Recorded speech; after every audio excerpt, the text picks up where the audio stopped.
Hello and welcome to ATG 4950.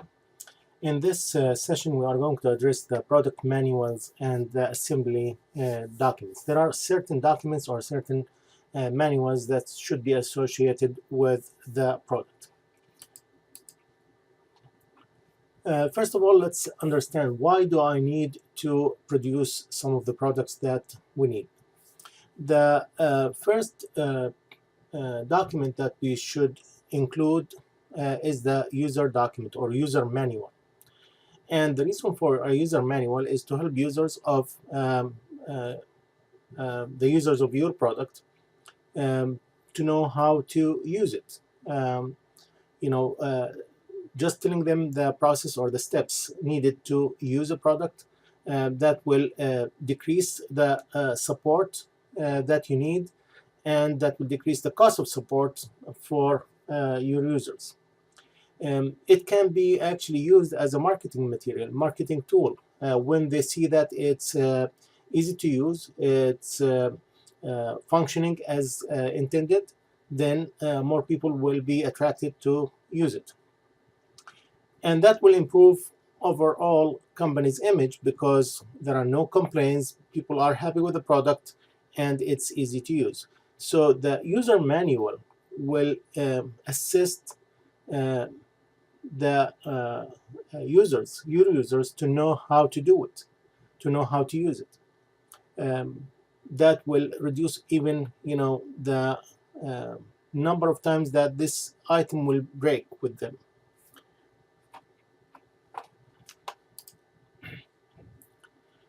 So before the documentation, we need to identify the different documents needed. Like we said, for example, the user manual, the assembly manual, warranty and return policies. We can include the warranty and return policies with the user manual. It will be up to the company or the organization to arrange the documents or the way that these documents should be distributed and displayed. The user manual could be also the assembly manual, and the assembly manual usually will be sent or will be shipped with the item for users to know how to assemble that part or that item when they receive it. Also, we need to identify the cost associated with the product, with the documentation for that product. We need to identify the resources needed to produce such documentation. So if we need to print it out, we need to include it within the shipped item. How much would it cost, and where can I get it from? Those are very important things to identify before even I develop the documentation. The different examples of documentation or product documents that should be included with the product when distributed: the user guide or user manual, the reference manual, technical manual, training manual, help support document, which might also include the frequently asked questions, the assembly manual, product warranty, product return policy. Does that mean that we need like 6, 7 of them? No, that's not what it means. It means that this could be individual documents or could be documents that can be included all as one document. Except, we can distinguish between the user manual and technical manual. With the technical manual, we have more technical details that will be important for the design engineer or for engineers. While for the user manual, we just telling them the steps or how to use it. If they need assembly, then how to assemble it. We are going to tell them about the warranty and the return policy. So all these can be included within the user manual, but the technical manual will include technical details and engineering drawings that will assist in future redesign or future products, similar products. So those are the technical aspects of it, or the technical manual.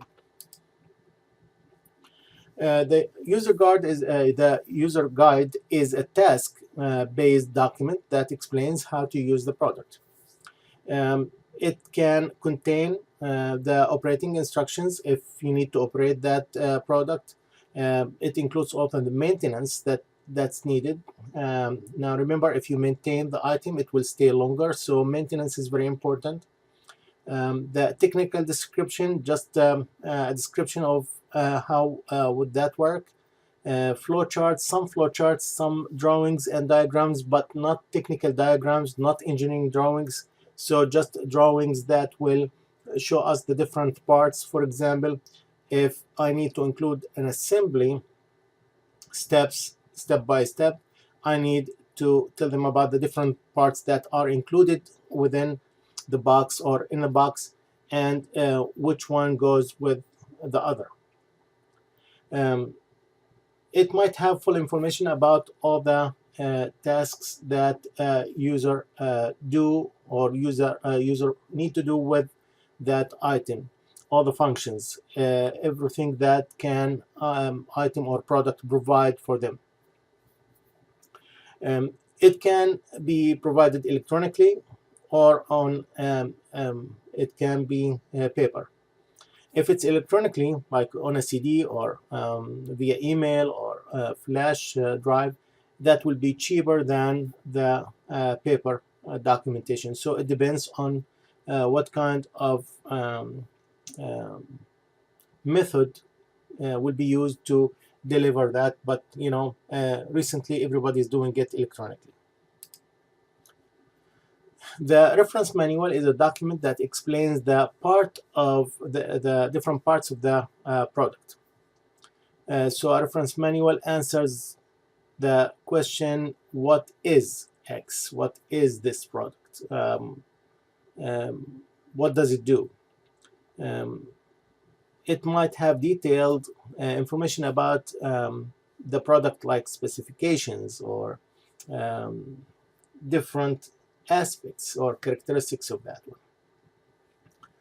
one. It might have explanation of all user questions, and usually they collect that from previous users, frequently asked questions that been asked, and the answer for these questions. It will be supplied through online documentation. Sometimes it has many pages, could reach to hundreds. It will be based on the different software. For example, if we are dealing with Windows 10 release as a product, Windows 10 as a release, it has lots of issues, frequently asked questions, and they need to address each problem individually. For that, you will see hundreds and hundreds of documents on Microsoft website just addressing this. So this is what we call reference manuals or manual that will include all these questions, all these answers, and if you want to send it as a paper, it will be a book, a huge book, and take space, or it will be very hard to view, while electronically you just search for what you need and you can find it within that document. The technical and training manuals can both of them can be the same, or you could separate them as needed. They are used to train the professional in the product repair. As we said, the technical manual could include engineering drawings, which can be used for other products, or to maintain this product, or to redesign the existing product. The training course will be hands-on with minimum theory. Basically, you put in front of them the item, and they have to disassemble it and assemble it many times to make sure that they understand the concept behind it. So it's hands-on. There is no theory. There is no other material that will be included except just the hands-on training. The training material can be computerized, which are, we're not talking about lots of wording, but at least the steps that will guide you through what to do, how to do it. If you are disassembling thing and assembling thing, then you will get that through this kind of training or this kind of material that will be computerized. So it will tell you step by step how to do it, with maybe screenshots or drawings or even photos if needed. The help and support document includes the frequently asked questions. It has lots of details, more maybe than the reference. So it could be also related to the reference material or reference document.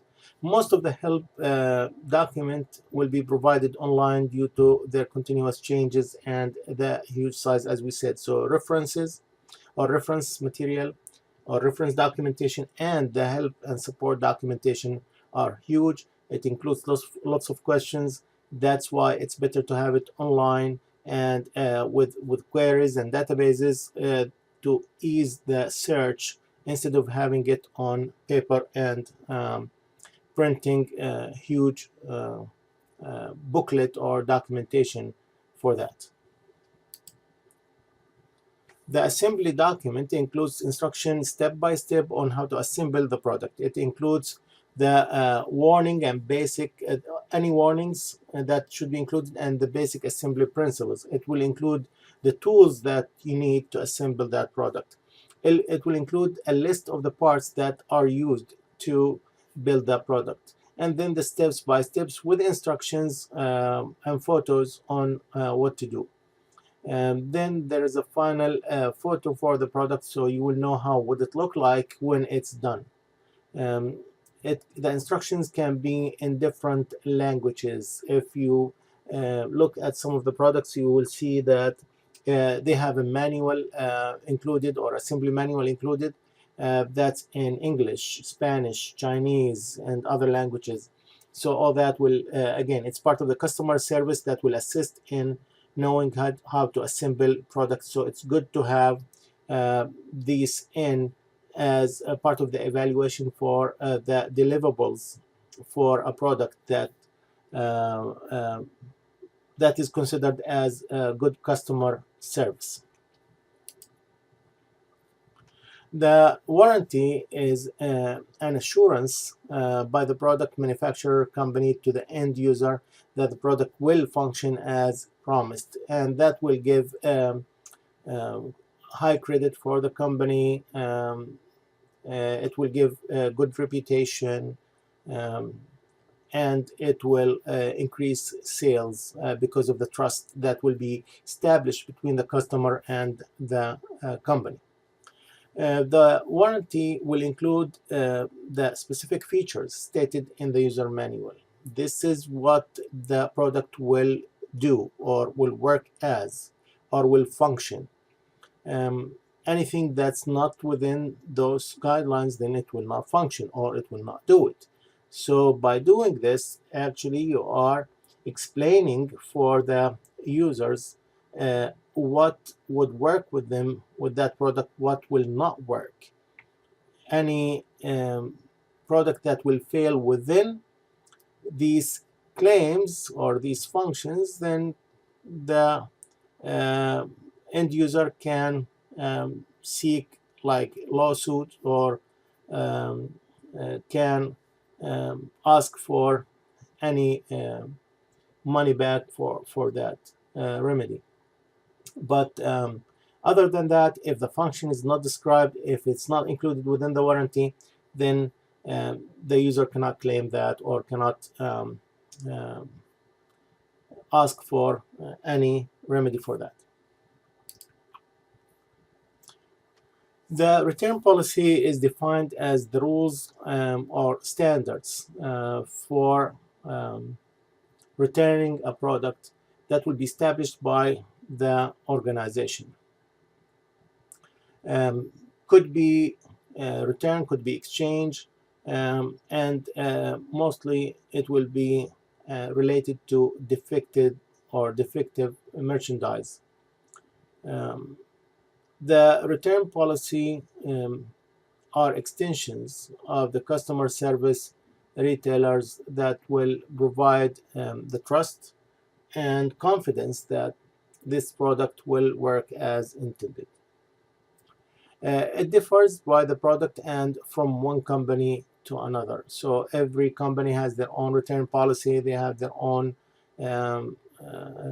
rules, standards, and they will agree on certain items. And you will see that with the product when you buy the product, when you purchase it, you will see the return policy in fine prints, either on the receipt or within the product manual, user manual, or assembly manual. That will be all for this session. If you have any questions, please let me know. Thank you.